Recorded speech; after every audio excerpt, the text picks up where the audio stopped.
Victor, I'm excited for this, man. Like I've known you for over 10 years. Yep. And I remember when I first heard about it, I'm like, Rock and Roll Cafe, I got to check that place out. And my now wife, we were dating back then. We walked in and there's Victor and he's making these hamburgers. And we ordered the hamburgers, we ordered the fries, and it was some of the best hamburgers that we've had in Simi Valley. And so then what did we do? Well, we kept on coming back. And as we kept on coming back, then we got to know you, more, and we got to start hearing about your story. And so I'm excited to have you share kind of your business journey to everybody. Tell us, like, what is it that got you into starting your own business? Like, starting your own business isn't something that most people jump into, So like, where was it along your kind of journey, that where you're like, okay, this is something that I want to do. Like I want to have my own spot. So basically it was like when I started working in a restaurant. So when I started working in a restaurant, I see how like you start preparing everything, the food, how you take care of the customer and everything. And so I was living in Newbury Park, and this Chinese place was right there. And I say, okay, yeah, I'm just gonna go and ask if they looking for something. Yeah. And then I went, I asked, and we can have you from 4 to close. So if you're interested, and I say, yeah. So, and it's funny because I started like as a kind of like food runner. So I was taking the food out to the customers and all that. Yeah. And then I was seeing the Chinese, the cooks, how they were doing the food and everything. And I kind of like it. I say, okay, one day I'm going to start like learning how to do it. Because it's different, like it's a lot of like ingredients, like soy sauce, ginger, and a lot of different sauces. And I say, okay, one day I will start doing it. So when I was my day off, I always go over there, and I was behind the cooks. Wow. Just checking and making notes and everything. Did anybody tell you to do that? Or like, where did you get the idea, like on your day off, to come out and just take notes, just shadow? Yeah, it was basically my idea. Sometimes, like, I told people, like, you need to do something, like, not thinking about, like, oh, you're going to get paid. No, sometimes you just need to, like, if, like, you want to learn something, just do it. Yeah. Just don't worry about the pay or anything. So just do it. And that's why I was start doing it. Yeah. Go on my day off, start learning and everything. So I learned how to cook. I learned how to prep all the food and all the ingredients and everything. So now it's funny because I was like learning everything. Then I learned how to take orders in the register. And one day I was talking to the manager and I say, okay, I want to learn how you do the paperwork. Yeah. So really? I said, yeah. So he said, okay. I came every day in the morning. So I went over there and I started taking notes on my free time. I didn't get paid or anything. Yeah. So I learned how to do the paperwork, cook, everything. So one day, I think the guy get fired. And so did you learn how to get fired too? No. And they asked him, I think the company was kind of growing and he was making kind of like a lot of money. So when that happened, they always like kind of try to cut the people that has making more money. And they asked him and say, oh, who do you think is ready to take your job? And he named it. And of course he said Victor. So how did that feel, man? How long was it from the point where you started showing up on Saturdays so that you can learn what the cooks were doing to when you had the opportunity to take that manager job? Total together, it was 2 years. 2 years. Man. We came from like not knowing anything about the Chinese food to learn everything, paperwork, everything, ingredients, ordering, everything. Yeah. So it took me 2 years too. Were you expecting that call to come in, or was it just like a surprise? No, it was a surprise, especially because I was that time I was 21. I started there when I was 18. Dang. So I was 18 and 20 when I turned 20. That's when it was my first time being a manager. So how was it with the other employees, right? Like how were they when you were showing the initiative to come in on your own time and learn all of this stuff? Sometimes it's gonna be always those employees that say, "Oh, you're gonna be nice. You want to be nice with the boss." I say, "No, they don't pay me. I'm here on my free time." Oh, okay, but it's gonna be always those employees that they don't say, "Oh, good job, thank you." No, they always try like to say things about like, "Okay, you are not doing like this for fun." I don't know. So it's hard. Like I say, always it's gonna be those employees. Yeah. I remember I was working at this one place. It was, man, I was, I can't even remember how old I was. I might've been like 18 or something like that. I was doing data entry. And so like I was processing these returns, and if I was processing the returns too slow, then it was stacking up. And then, the people that were like working in the warehouse, they'd come in and, they'd be like, "Hey, you got to pick it up. You got to pick it up." It's stacking up. And so then I applied myself to try to figure out what was the fastest and most efficient way that I could process these orders or these returns to enter in this data. And I got really quick at it. To the point where like I was getting all my stuff done, and then I'm just sitting there waiting. And then they came in and they started saying like, "Dude, like you're going too fast. It's like, you got to slow down. You're making us look bad." And it's like, what is it that you want? So yeah, you're always going to kind of have that tension when, you're really trying to do something different than everybody else that's working there. So how was it after doing that for 2 years, and then you got that opportunity, you got that call to become the manager? How was it managing these employees now? It was a challenge because it was funny because I was 20 years old, and it was employees, they were like 30, 35, so older than me. And it's hard like for you to be a leader for them. You say, "Oh, you're just a kid. How are you going to teach me things?" So I always told them, I say, "Okay, what do you need from me?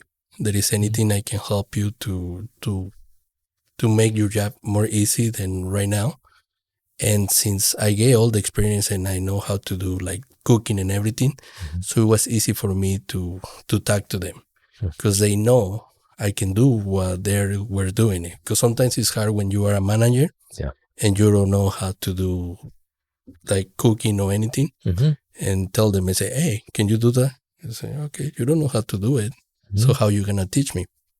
So it was easy for me with them, like teaching them, because I was already know how to make it easy. Yeah. So that's why I was telling them, I say, "Okay, what do you need from me to make it easy for you?" Where did you get that perspective from? Because I mean, that's like textbook servant leadership, where you're not looking at yourself as, okay, now I'm the manager, now I'm in charge, now I just get to tell everybody what to do and everybody's serving me.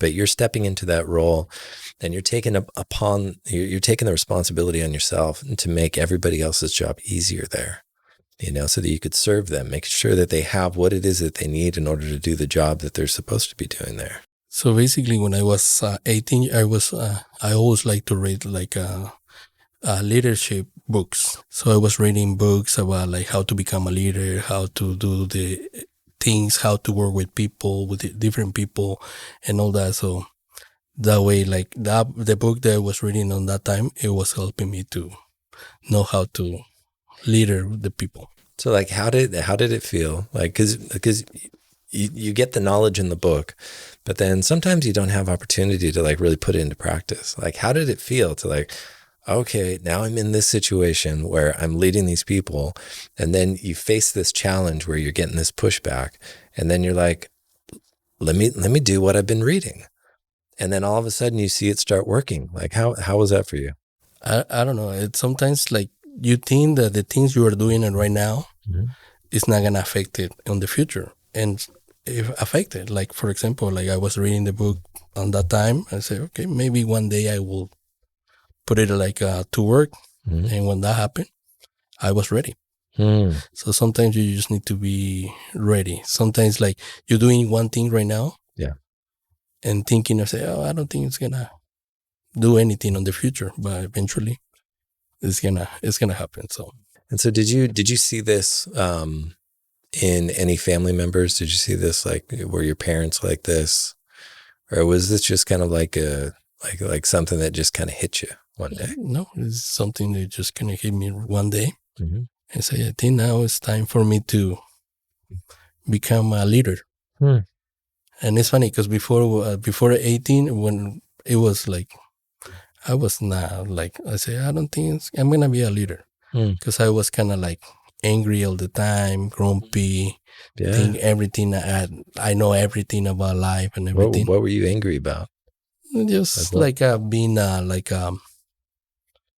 being 17 and 16, the adults, typical teenage experience. Exactly. Where you just, everything and you're angry at the whole entire world. Yeah, but one day, like I say, when I started working in a restaurant, I see customer service and everything, and how you need to be friendly and nice with everybody, and knowing the customer always is right. Mm-hmm. So that hit me and say, okay, I need to change the way I am. I need to be more friendly. I need to make sure I do the right thing all the time, and that's a transition that I get. That's amazing, man. And so, like, do we have like burger, Chinese food fusion to look forward to in the near future over at Rock and Roll Cafe? I had no idea that you cooked Chinese food. Yeah. I don't know. Maybe in the future it can be something. Okay, as soon as you want to test something, just let me know. Absolutely. Let me know. I'll be over there. I'll check it out. I will definitely let you know. So then you're over at you're now the manager. What happens? Like, what's that transition from being manager over there to then getting into burgers? It was funny because after 6 months being a manager, so it was the burger place next to the restaurant.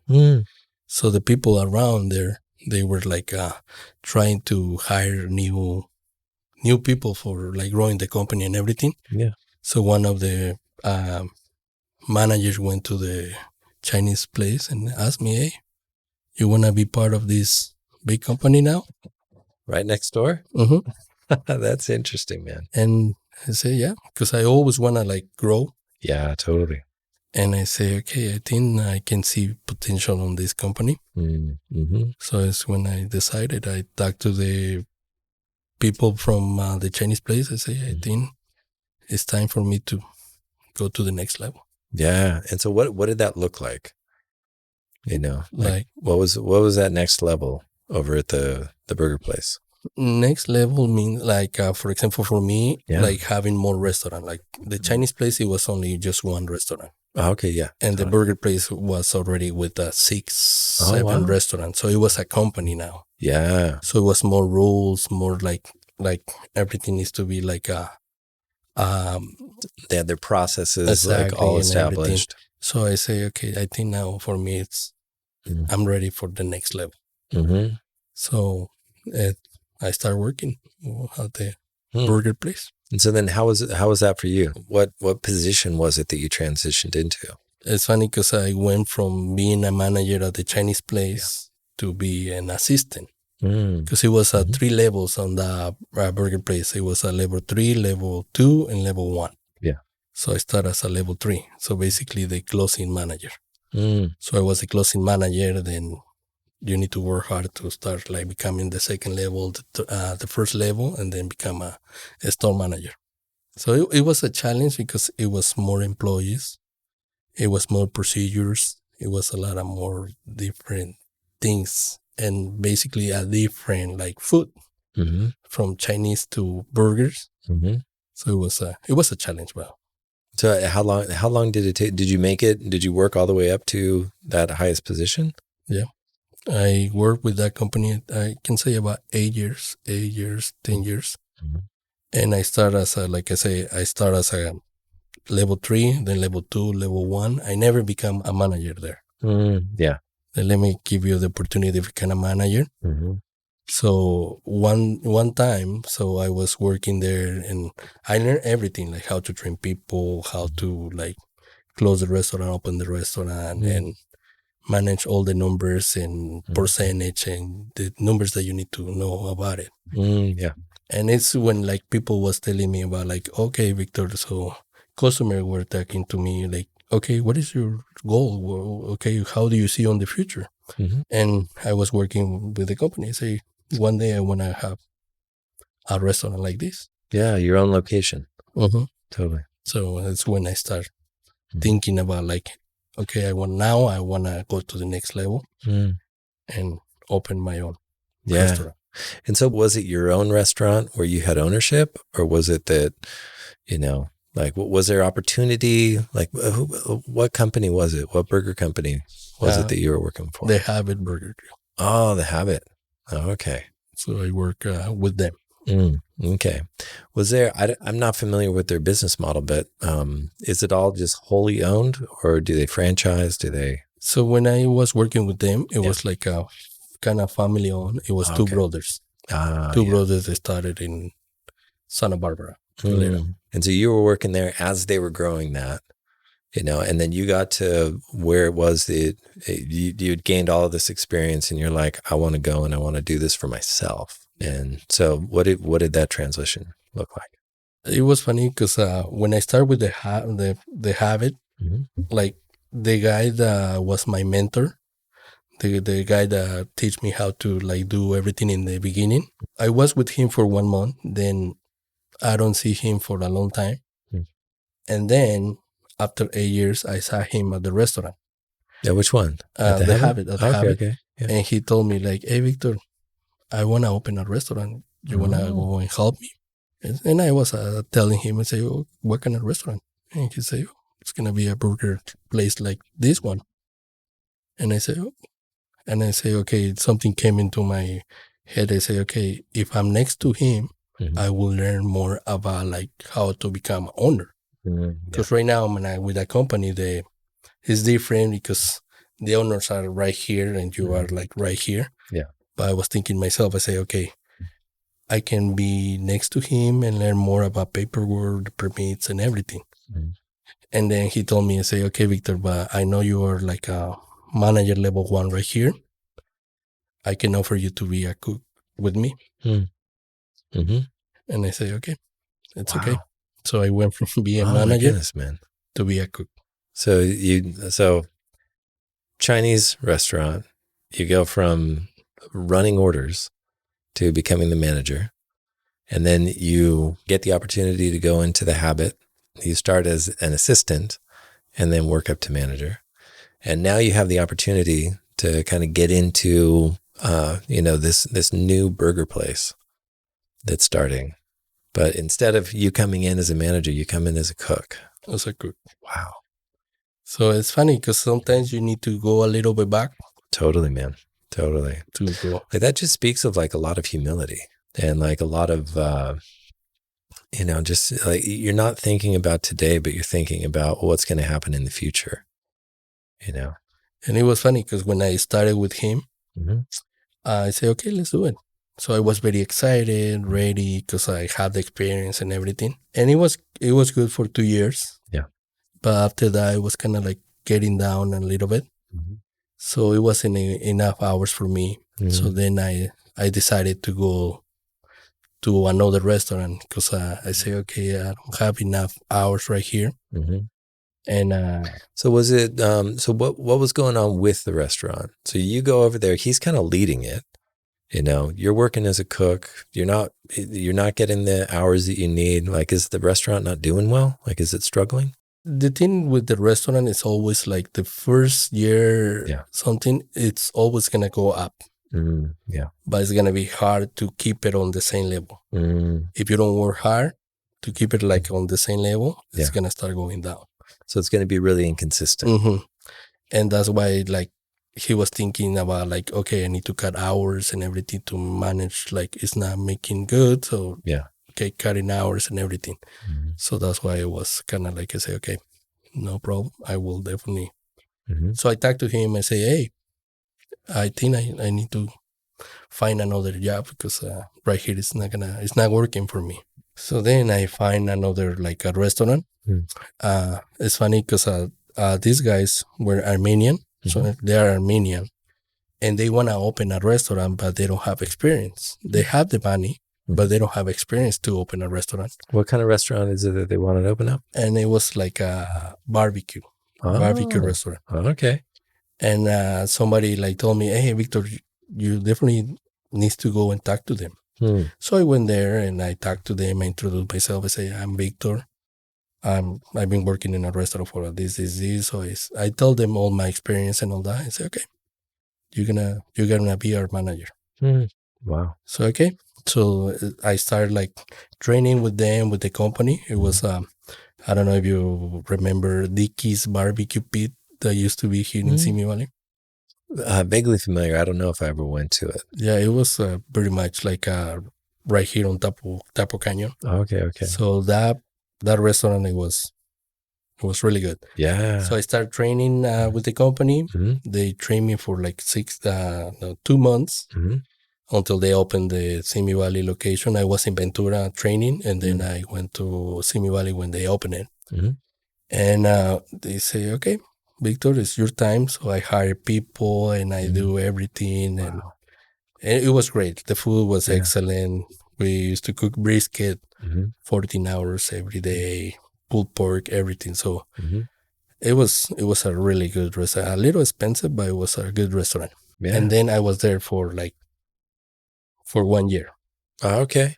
How did that feel? I mean, going from like your journey, I didn't know all these details of your journey. I mean, we've known each other for like 10 years, but like I didn't know all of this history. How did it feel to like go from, like all of the experience that you've had to now being a cook to not even having the hours that you need to survive? And then like now you're like given the keys and they're like, Victor, you do it. And now you're hiring your team, you're running your team, you're running everything.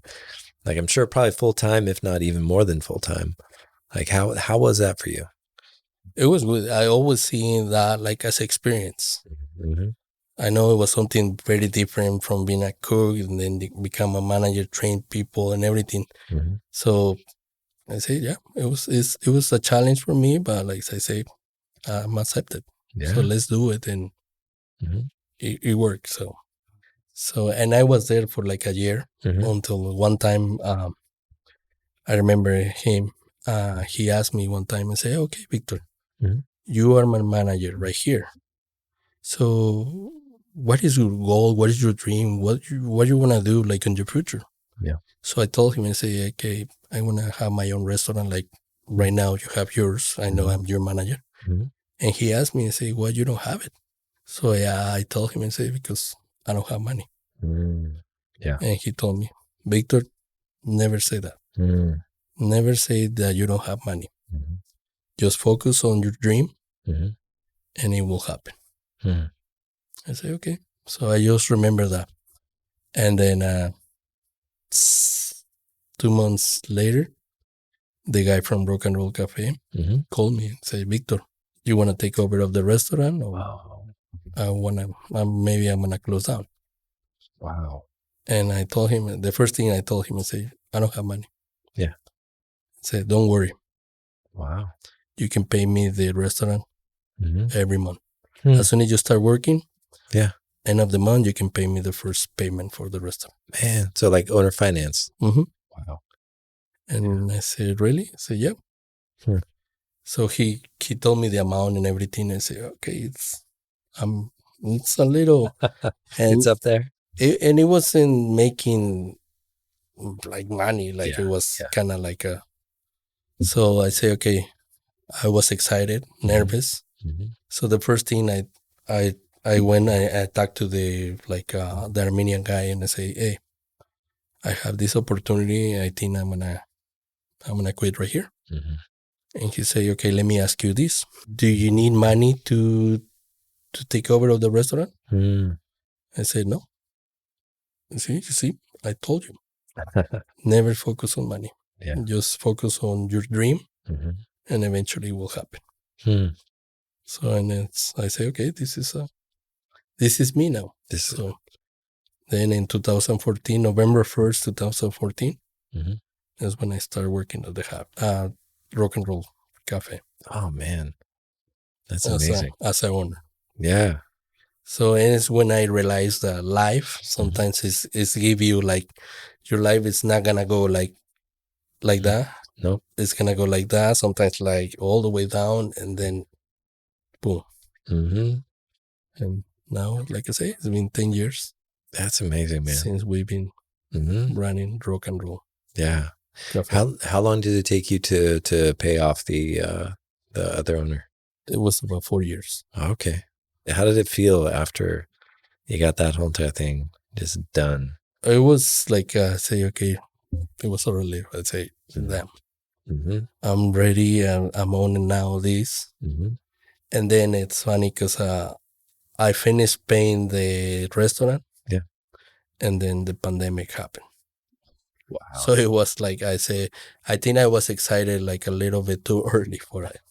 Because when that I finished paying it, then the pandemic. It's just one thing after another with you, Victor. I know. Man, it is. But I'm still here. Rock and roll still here. Mm-hmm. Strong. That is, and I mean that's a rarity. You know, like I've lived in Simi Valley for decades, and like I've seen restaurants pop up and then go away. And for a rock and roll cafe, it's been you've been running it for 10 years. 10 years, yeah. You know, and it's still here.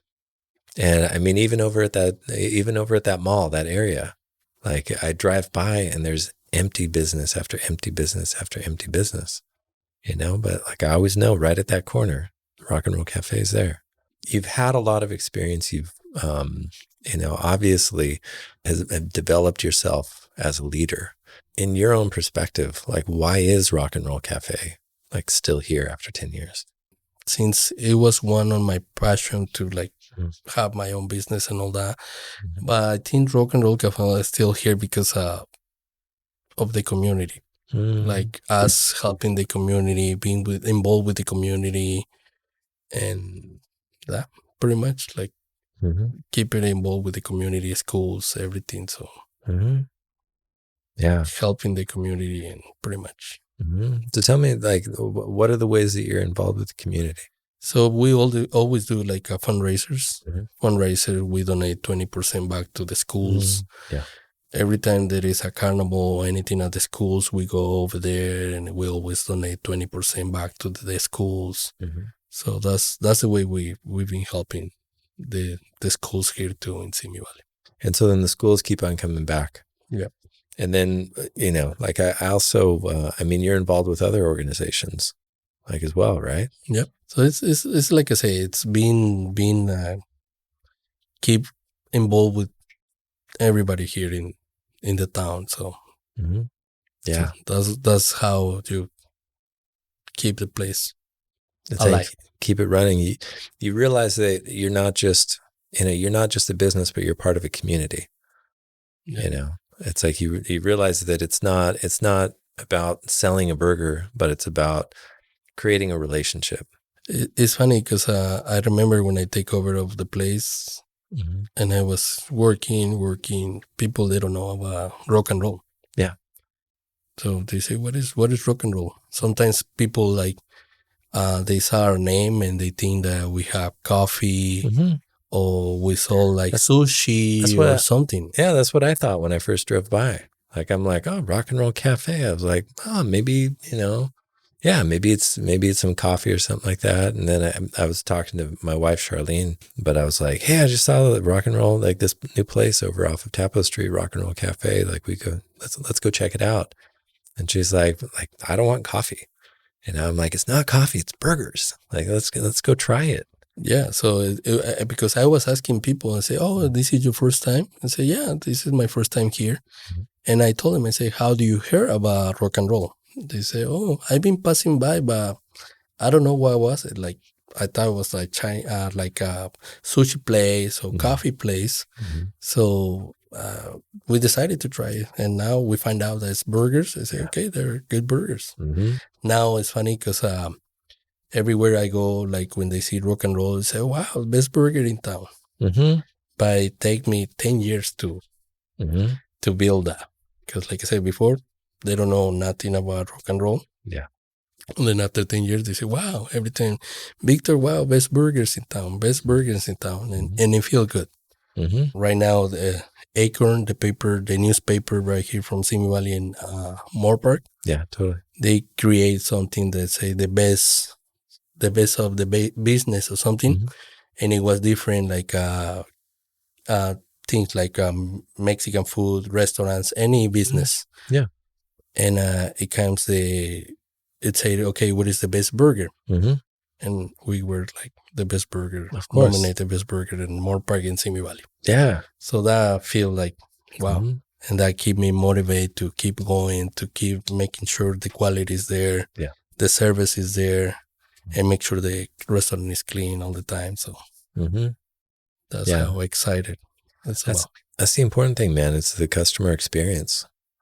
You know, like every single time I walk in to Rock and Roll Cafe, like I not only get the same quality of food, but people that are working behind the counter, like it's always just a pleasant experience. You know, it's like I walk in, they always have a smile. They're always nice.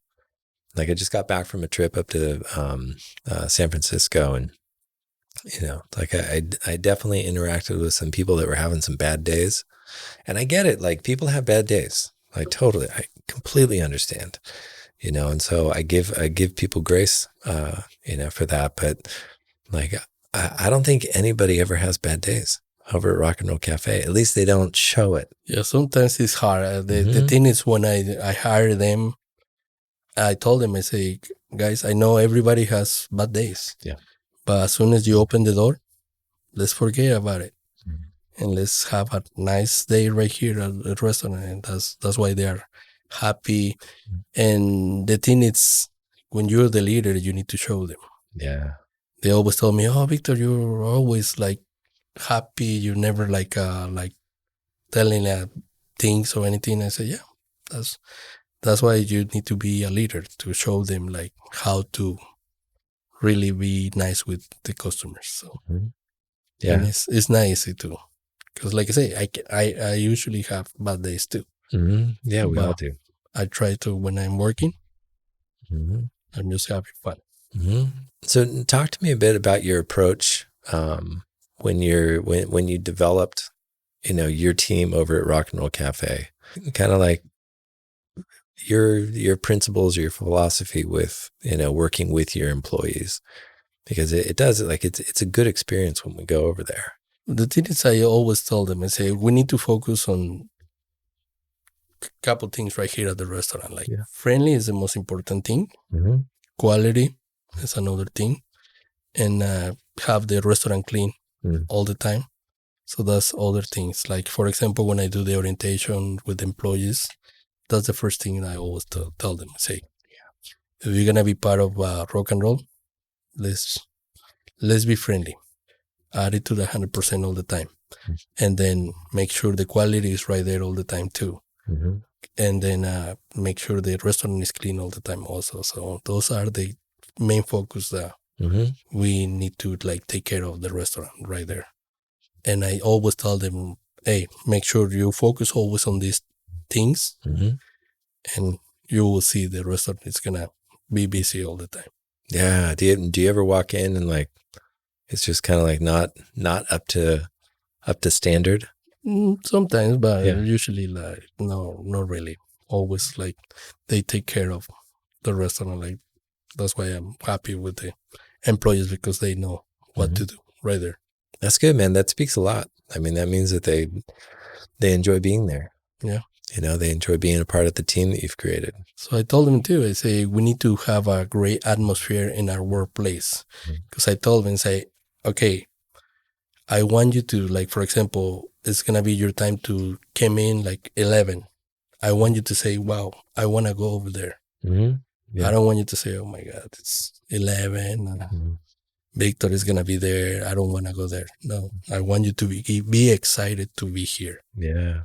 And so far they're excited to be there. So of course they get to work at the place that has the best burgers in Simi Valley. You know? I mean, how can they not be excited about that? They get to make people happy. Right? Like the customers come in and they're looking forward to getting that Rock and Roll Cafe burger. it's like I told them when I do the orientation, I say, okay, how many restaurants do you think we have here in Simi Valley? Mm-hmm. And they say, oh, like all together. I say, like any kind of restaurant. So they throw a number, like, for example, 200 restaurants here in Simi, or maybe less.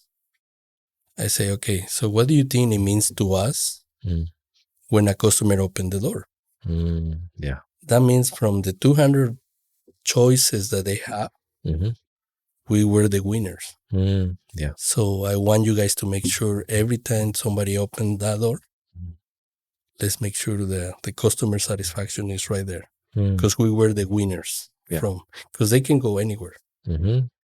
But when they open the door at Rock and Roll Cafe, that means that from those 200 restaurants, we were the ones. So that's a fantastic perspective, man.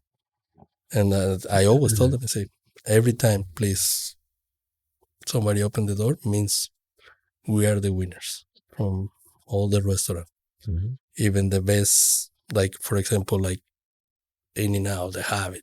Yeah. If somebody opened the restaurant, means that we are doing something right. So, like, talk to me about, because every once in a while, usually on weekends, I'm hanging out with the kids, so I'm at home, but there's been a couple of times where I've driven by on a Saturday, and I've seen your parking lot just completely full of all of these, like, really cool looking cars. So what's going on with that? So basically, we have like a group of guys. The name of the group is a Coachman Car Club, and we do like a car shows the first Saturday of every month. Yeah. So it's cool classic cars right there, and I think it's good to have those because it go with the name rock and roll from the 50s. Totally. So when they bring those classic cars, I think it's a good fusion with the restaurant. But we always have that, like the first Saturday of every month. How did that start? Was it something where they came in and approached you? Like what started that? I think that started like they just came right there and say, okay, can we start doing a car show right here? And they said, yeah, just bring the cars and everything. And it was funny because when I was working for The Habit in Newbury Park, it was a car shows over there too. And then when I was talking to them, when I was right here at Rock and Roll, they say, I remember you from over there. Wow. I say, yeah. So now they say, yeah, let's keep support this guy. So, and That's awesome, they bring all the cool cars and everything. And yeah. Are you a car guy? Not really. Neither am I. Like I see the cars and I'm like, that looks really cool. I have no idea what it is, but that looks awesome. It's funny because they always ask me, hey, when are you going to have your classic car? I say, maybe one day. I really like the cars and everything, but I don't know if I definitely like, and I don't know anything about cars. Yeah, neither do I. So neither do I. I appreciate them. I change oil, but that's pretty much the extent of it. So what is it that you're into? I mean, besides work and working on your business and stuff like that. Right now, if I have a day off, I do road bike. Oh, road bike like Lance Armstrong. Yeah.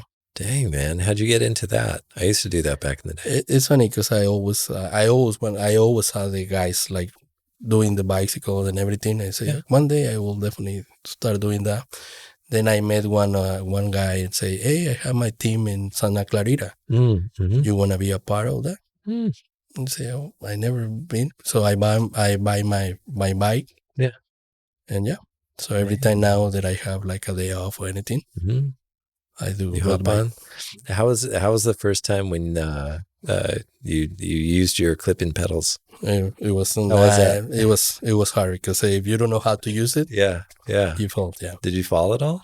I think one time. Okay. Yeah.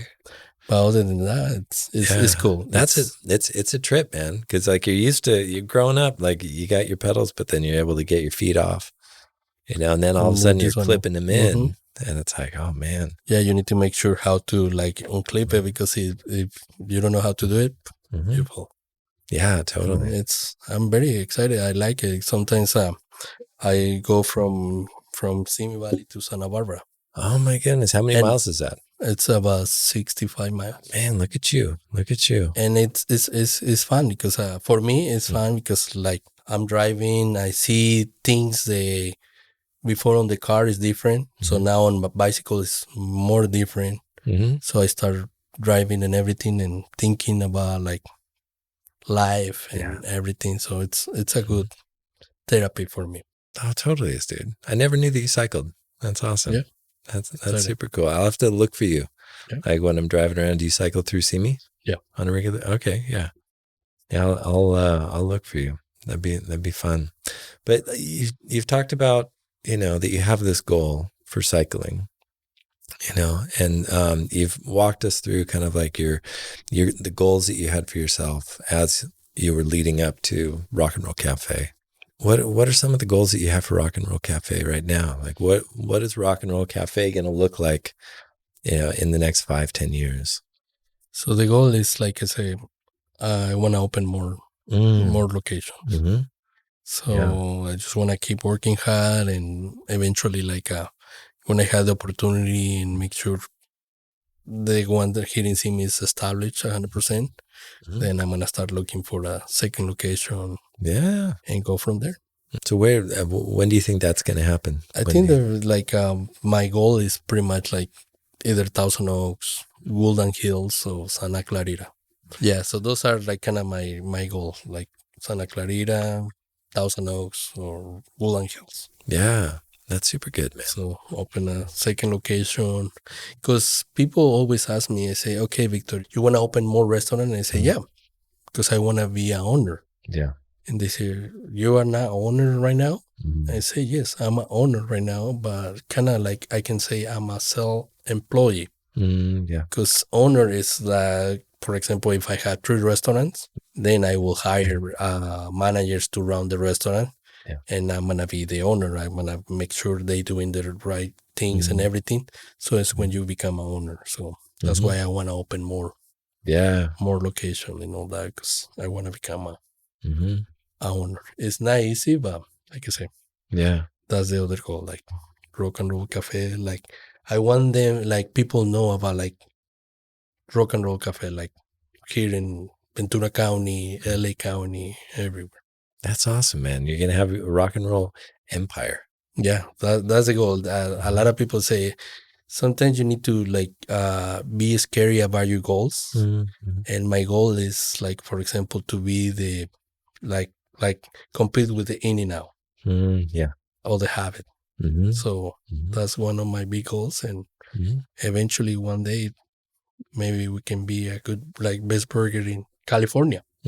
Straight up, man. So yeah, it's already in Simi Valley Moore Park, like next is California. Yeah, so that's the goal. So that's awesome. It's a big goal, but we're gonna keep working hard. Yeah, make sure we follow the being friendly and quality and everything, and eventually it will happen. So yeah. And so then, like, how do you balance like work life and personal life and stuff like that? Like, how are you finding that? It's hard. It's hard to have that. It's not easy to when you like have a business. You need to make sure like you focus on the business. If you really want to like make the business grow.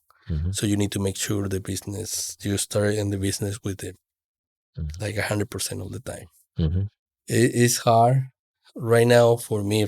Like, for example, like I was married, but almost 2 years ago, I divorced. Yeah. So because it's hard, like work and personal life. Yeah. So right now for me, I think I'm just wanna pretty much stay single, focus on the business, and that's it. Yeah. So because it's hard when you have a business. It really is, man. You need to focus 100% if you really want the business to grow. It really is, and it's so common for that to be a point of tension, in relationships. Yeah, because sometimes people think that, oh yeah, I'm gonna open a business and boom, in 2 years I'm gonna be making a lot of money. Nope. It's nice. It takes time. Yeah, it does. It takes time. It takes a lot of time. It takes a lot of resources. Like, and even when you're not there, like at the location, you know, like it's still taking up a lot of space in your mind. Like you're still thinking about it. You know, you're waking up in the morning thinking about it. You're going to sleep at night thinking about it. Like with my wife and I, it's it's common for her. I'll just be quiet, and then she'll be like, "Oh, like, babe, what are you thinking about?" And it's just like it's the answer that I always give her, you know. But it's work, you know. It's something that's going on with work, or something that's going on with clients, or something, you know, with a project that we have going on. Like it's always there, and I don't think that that it's necessarily self-evident that that's the case, or that that's the experience that business owners, you know, are kind of like living through. Yeah, it's like one time I was very busy, like preparing for like the next couple days, and I forgot to to rent like something that I need to rent, and I wake up like I think it was 3 in the morning, and I just remember I say, okay, I need to, and it was 3 in the morning. Oh yeah, I went into my computer and I do work. totally. Yeah, sometimes it's hard. You just need to like. Yeah, you just got to get it done, man. Mm. So you're taking this time then, like, to really focus on the business, really focus on growing Rock and Roll Cafe. Yeah, getting your additional locations going. Yeah, Yeah, that's the goal. So I'm excited for that, man. hopefully, like, can say 2 more years and maybe we can have a second location. Yeah, that's great, man. I'm looking forward to being there for the ribbon cutting. Absolutely. Yeah, You're gonna be one of the first one to be part of it. I hope so. I'll ride my bicycle there. There you go. And then yeah, that'll be awesome, man. Yeah. Well, Victor, I mean, we'll have all of your information in the description and everything like that. But you know, just let people know that those that don't, anybody watching this that doesn't know where Rock and Roll Cafe is. Rock and Roll Cafe, it's located at 2196 Tapua Street, right here in Simi Valley, California. And we are open 7 days a week from 10:30 in the morning to 8 p.m. Yeah. So if anybody who decided to go over there, I always recommend to try the Wild West Burger. Oh, that's one of my favorites. The Wild West Burger, that's the most popular burger we have. But we have different like items. Like we got a pineapple burger that's really good too. It is. The chicken poblano, there is a chicken sandwich with poblano chiles, salsa verde on it. That one is really good. The cheesesteak sandwich is really good. The fries, onion rings. So definitely, like, if anybody wants to go over there, they can try. And you got the salads. Like sometimes I'll get the chicken salad, or the chicken salad. Amazing barbecue chicken salad. The barbecue chicken salad is the most popular because it has the barbecue on it with we put some onion rings chopped on top. Yep. And it's a great combination on flavors with the barbecue sauce and the chicken. And if you add ranch to it, so good. It's really good. So. It's so good. And then regular fries, of course, but then I typically get the sweet potato fries. Yeah, those things are always on the spot. It's funny because a lot of people think when they say, "Oh, do you add salt to the sweet potato fries?" I say yes, because when you mix sweet with salty, it's a great flavor. Because a lot of people think like, "Oh, why you don't put sugar on it?" I say no. You need to add salt with sweet. Yeah, it's a really great. It's super good. I've been to other places. There was a pub down in Burbank when I was living down in Burbank years ago. And they would do sweet potato fries, but they would put maple syrup on them, and it was way too sweet. Like it was just like, like the first bite, you're like, oh, okay, that's kind of interesting. But then like after the third bite, you're no, like this is way too much. Yeah. And there is I've been to another places, they add sugar to it. And say, no, you need to add salt. Yeah. Because when you add salt or seasoning salt for it, it's a great combination. The sweet with salt. It's really good. Yeah, it's super good. And then we always recommend the ranch for the sweet potato or our rock and roll sauce. Yep. We have our own rock and roll sauce, so it's really good flavor right there with the sweet potatoes and all that. So that's the stuff, man. So anybody, Rock and Roll Cafe, go check out Victor. Victor, thank you so much for spending this time with us. Brian, thank you very much for the opportunity to be here. So, of course, brother. Of course, man. That's it. Thanks, brother.